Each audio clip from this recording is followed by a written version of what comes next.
Fala, meus queridos vestibulandos. Professor Carlinhos, da Baticar Vídeos Matemáticos. Estamos aqui para a sexta aula da playlist Gabaritando o Vestibular de Medicina da Unital Taubaté. Nesta sexta aula da nossa playlist, eu começo a correção da prova que ocorreu no vestibular de verão de 2023. Beleza? Estarei corrigindo das questões 51 a 55. Então, como dizia minha avó, chegou a hora da cobra fumar. Vem comigo! Bem, galera, vamos lá então iniciar a correção aí da prova de verão de 2023, tá? A questão 51 estava dizendo o seguinte: o gráfico a seguir apresenta o tempo de espera de alguns pacientes em um consultório médico.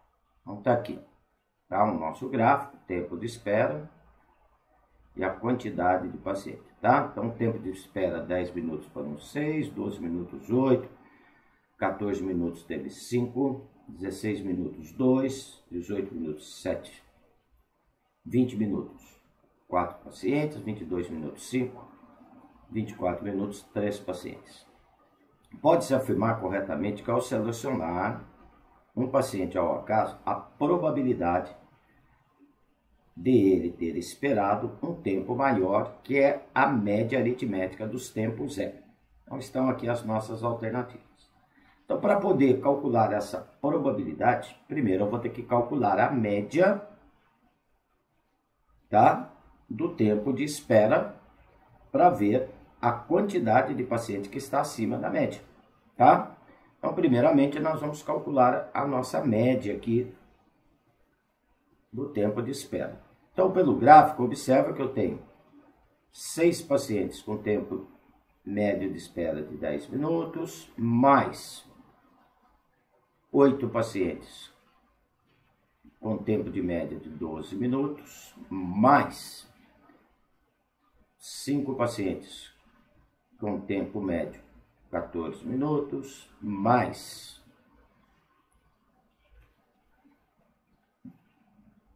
2 pacientes com tempo médio de 16, mais 7 pacientes com média de 18 minutos, mais 4, um tempo médio de 20 minutos, mais 5, com tempo médio de 22 minutos. Isso eu estou pegando aqui do gráfico, tá? Mais 3 pacientes com tempo médio de 24 minutos. Tudo isso, então, para poder calcular o tempo médio, eu tenho que dividir tudo isso pela quantidade de pacientes, tá? Então, vamos lá, a quantidade eu vou somar aqui, ó. Eu tenho 6 mais 8, dá 14, 19, 21, mais 7, 28,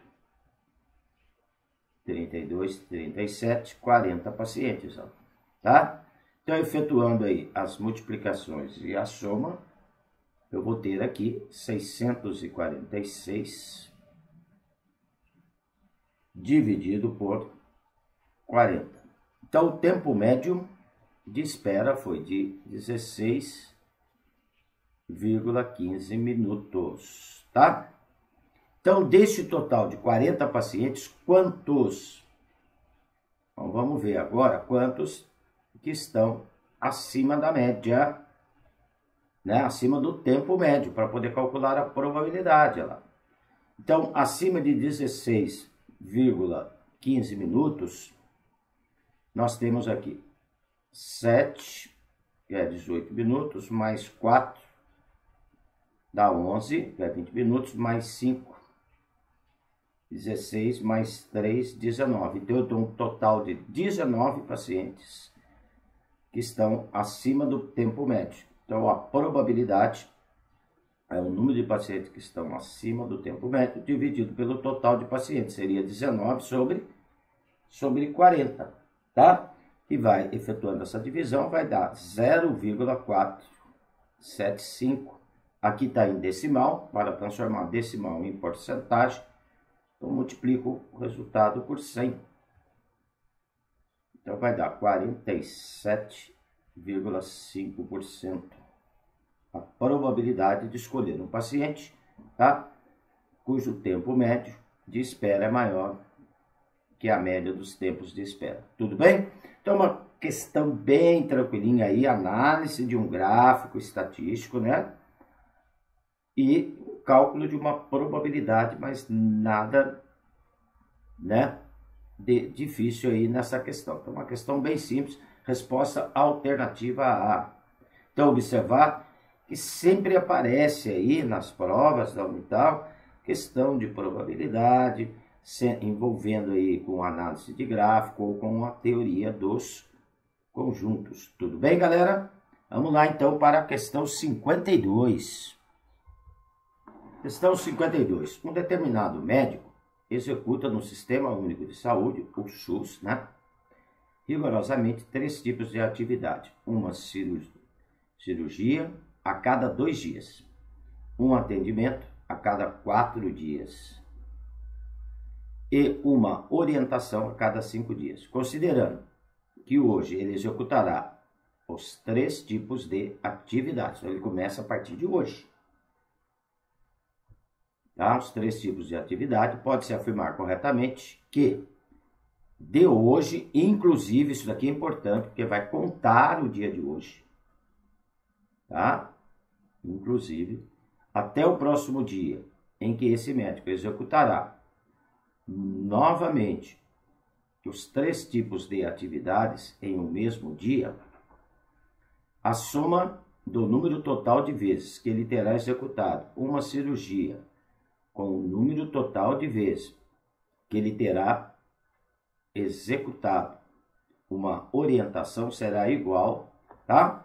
Então, primeiramente, nós vamos ter que ver a cada quantos dias ele faz as 3 atividades juntas, tá? Problema clássico de MMC. Né, lá? Então, eu vou calcular o mínimo múltiplo comum aqui de a cirurgia a cada 2 dias, então MMC de 2, atendimento a cada 4 dias, então 4, MMC de 2, 4 e 5, tá? 2, 4 e 5. Então, calculando o MMC de 2, 4 e 5, eu vou contar aqui 20. Então, a cada 20 dias, ele vai estar fazendo as 3 atividades ao mesmo tempo. O exercício, ele pede a soma, olha bem, a soma do número total de vezes em que ele terá executado uma cirurgia com o número total de vezes ele terá executado uma orientação, tá? Então, a cirurgia eu vou indicar por C de cirurgia. Ele começa a partir do dia, começa a partir de hoje, que eu vou indicar por 0. O início eu vou indicar por 0. Depois, a cada 2 dias, até chegar no 20º dia, porque o ponto de encontro aí vai ser no 20º dia. Então, 0 seria o dia de hoje. Depois vai indo de 2 em 2, porque a cirurgia ele faz a cada 2 dias uma cirurgia. Então, 0, 2, 4, 6, 8, 10, 12, 14, 16, 18, 20. Então, aqui aonde ele vai ter o ponto de encontro, né? Com a orientação, que é a cada 5 dias. Orientação eu vou indicar aqui por O.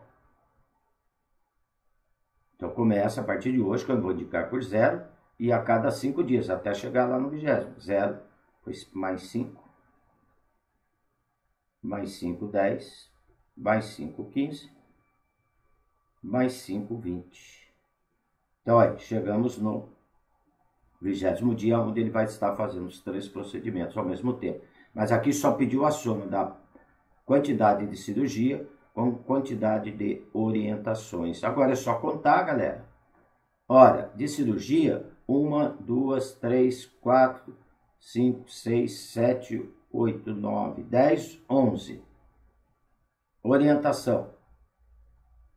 1, 2, 3, 4, 5 alunos. Então, 11 cirurgias, que conta a partir do dia de hoje. Essa é a pegadinha desse problema, tá? 11 mais 5. Então, o total dessas atividades seriam 16. Resposta alternativa D de dado. Beleza, galera? Então, um exercício bem simples envolvendo mínimo múltiplo comum. Falou ponto de encontro, quando acontecerá novamente, galera, é problema clássico de MMC, tá? Vocês encontram aí no meu canal, quer aprofundar um pouco mais nesse assunto, tem playlist sobre MMC, MDC, quando usa um, quando usa o outro, tá? Assistam essas aulas se quer aprofundar. Show? Vamos lá, questão 53. A questão 53, então, eu estava dizendo o seguinte: para o controle das cirurgias, 2 médicos, Marcelo e Henrique, resolveram apresentar os dados por meio matricial, utilizando números para cirurgias simples e letras para cirurgias completas. Dr. Marcelo apresentou seus resultados por meio da matriz M e o Dr. Henrique por meio da matriz H, definidas a seguir. Então, está aqui a matriz M, que são os dados do Marcelo, a matriz H, que são os dados do Dr. Henrique. Considerando que o determinante da matriz M é igual a menos 24, pode-se afirmar corretamente que o determinante da matriz H será igual a... Então, estão aqui as nossas alternativas. Olha, galera, o que eu vou observar aqui? Essas matrizes estão meio parecidas uma com a outra, né? O exercício, ele forneceu o determinante de M. Vamos anotar aqui, o determinante de M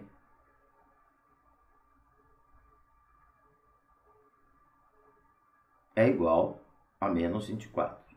Eu vou procurar deixar a matriz M igual à matriz H através de propriedades dos determinantes, tá?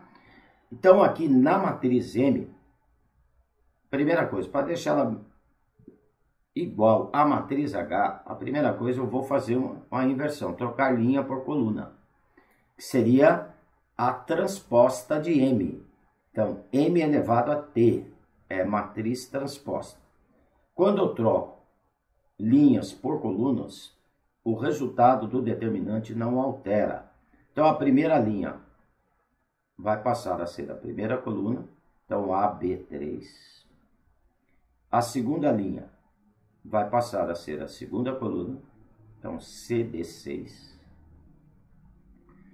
A terceira linha vai passar a ser a terceira coluna, EF12.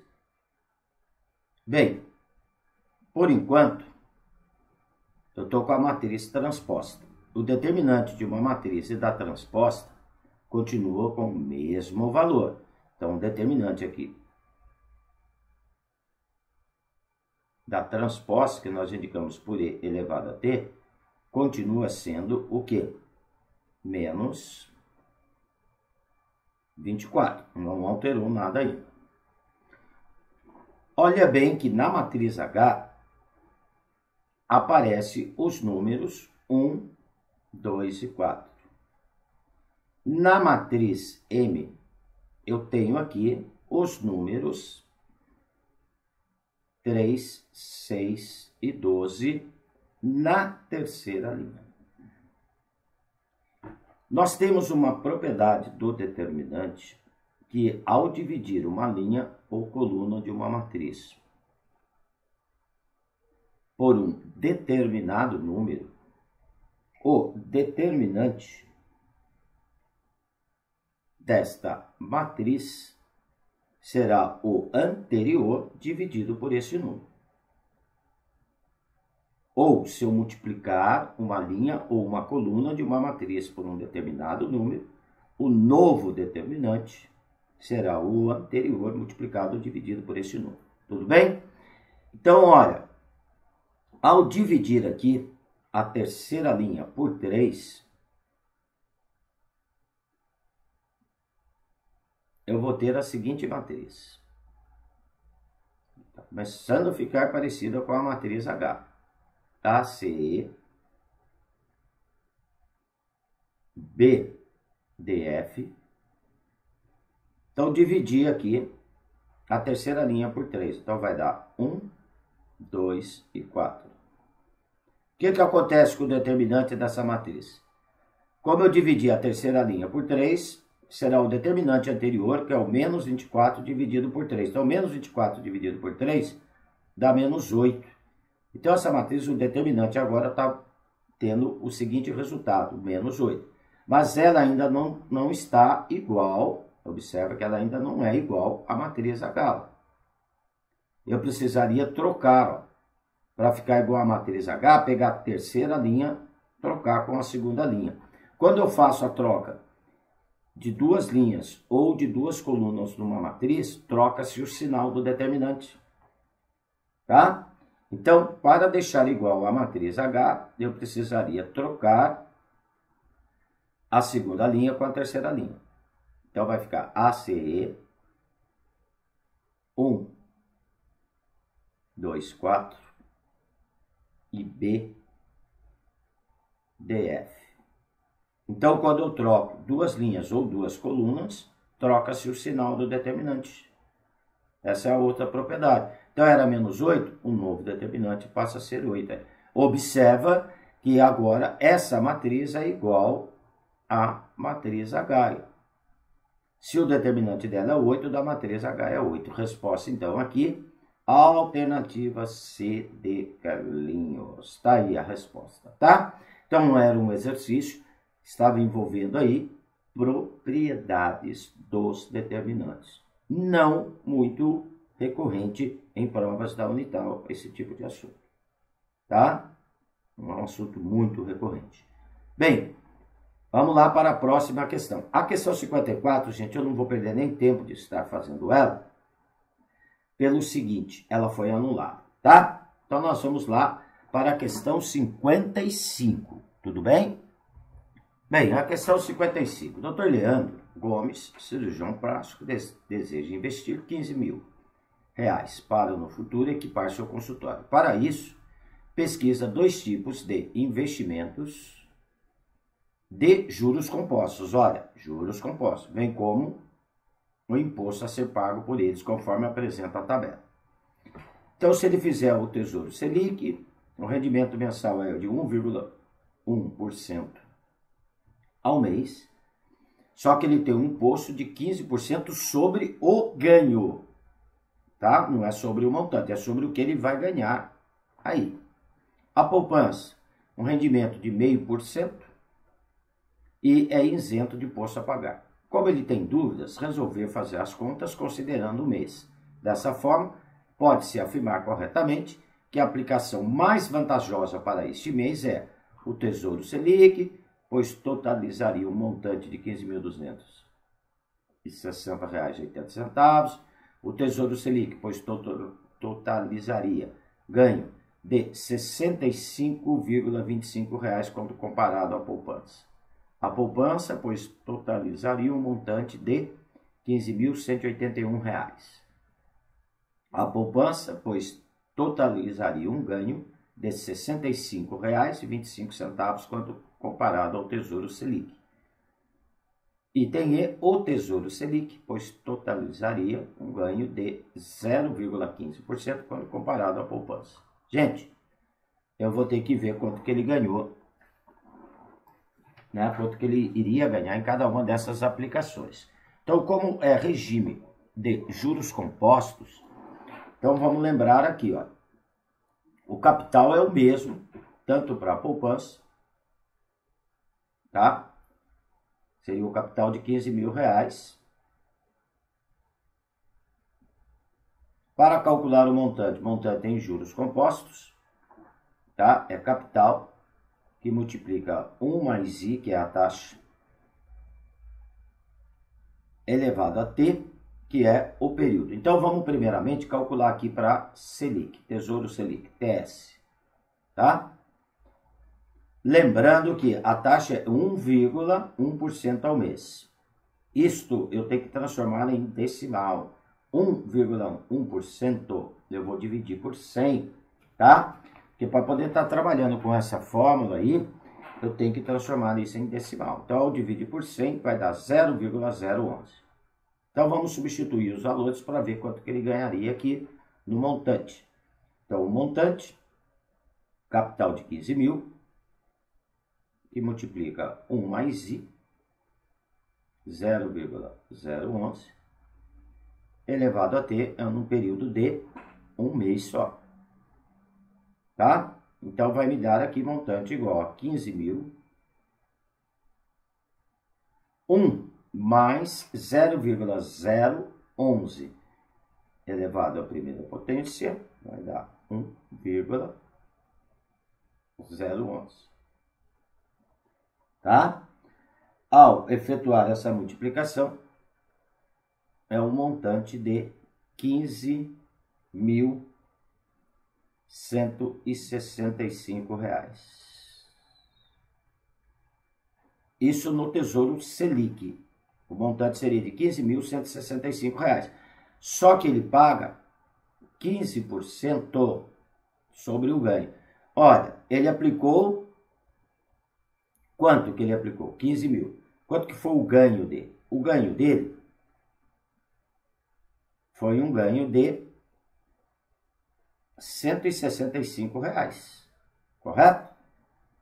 Ele vai pagar de imposto 15% deste valor. Então, o imposto que ele paga aqui no Tesouro,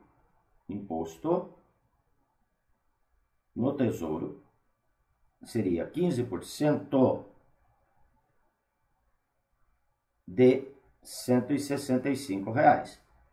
Tá? Para fazer este cálculo, multiplica aqui, ó, o 15% seria 15 sobre 100, seria 0,15, e vai multiplicar 165, tá?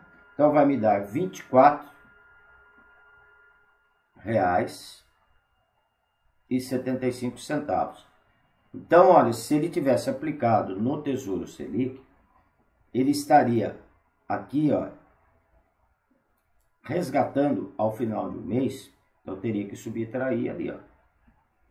Dos 15.165, eu vou pôr R de resgate. 15.165 menos o imposto, 15.165. Menos o imposto, que é 24,75. Então, ele estaria resgatando aqui, ó, tá? 15.140 reais e 25 centavos, tá? Agora, nós vamos fazer o cálculo para a poupança. E depois nós vamos ver qual alternativa vai estar encaixando isso daí. Tudo bem? Deixa eu arrumar aqui. Poupança. A poupança eram juros de quanto? 0,5% ao mês. O capital continua o mesmo, tá? 0,5%, que dividindo por 100 vai dar 0,005. Então, o montante que ele estaria resgatando na poupança seria o 15 mil, que multiplica 1 mais 0,005 elevado à primeira potência. Então, o montante seria 15 mil, e multiplica 1,005.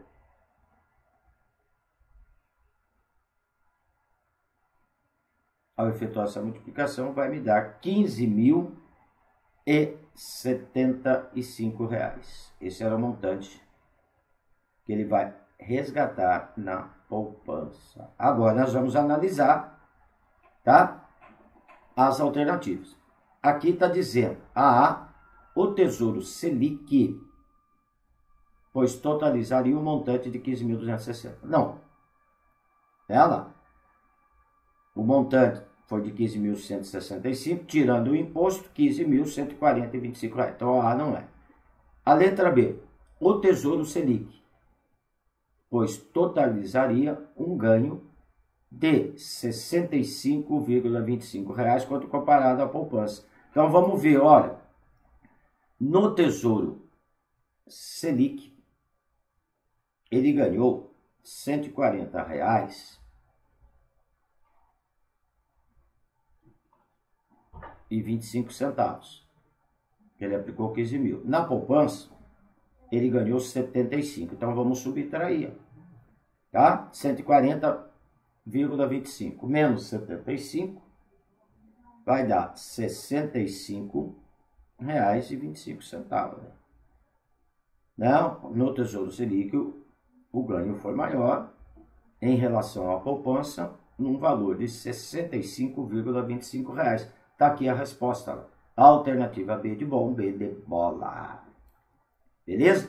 Nem vou perder tempo de ficar passando pelas outras alternativas. Mas se você depois quiser verificar, vai ver que as outras não vão satisfazer. Então era uma questão também bem tranquila, né? Envolvendo aí juros compostos, tá? Mas nada de mirabolante aí na questão. Questãozinha bem tranquila aí da parte de juros, tá? Sempre costuma aparecer uma outra questãozinha de juros aí nessas provas da medicina. Ficar esperto para isso. Tudo bem? Porcentagem, juros, né? Quer aprofundar mais nesse assunto?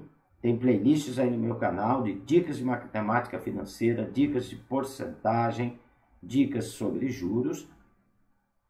Assistam essas aulas, tudo bem? Galera, aqui então eu estou encerrando essa nossa sexta aula da playlist Gabaritando Medicina da Unital 2023, tá? Qualquer dúvida em algum dos exercícios explicados aí nessa aula, deixe nos comentários, eu terei o maior prazer em atendê-los. Se gostou, não esqueça de dar um positivo aí no meu canal, vamos divulgar o canal aí para os seus contatos, tá? Ajudar o professor Carlinhos para eu também poder ajudá-los. E se inscreva para ter notificações de novas aulas, tudo bem? Logo, logo estarei iniciando aí a aula 7 da nossa playlist, onde eu vou terminar a correção dessa prova aí de 2023. Falou, galerinha? Um abraço com carinho do professor Carlinhos. Fui!